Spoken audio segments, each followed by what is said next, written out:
and welcome to AfriHost Answers. Today I'm going to show you how to create an FTP account in CWP. Open your internet browser. Navigate to clientzone.afrihost.com and log in with your username and password. Select the Hosting tab. Then select the domain you want to access.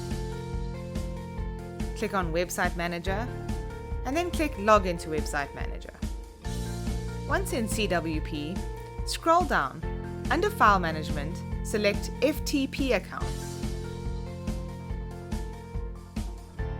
On the FTP Accounts page, click the Create FTP Account button at the top. Enter the details to create your FTP account.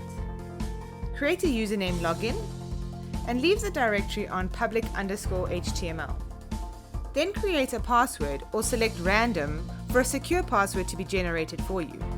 Re-enter the password. Then click on Create FTP Account. You will see your new FTP account displayed in the list. You have now successfully created an FTP account in CWP.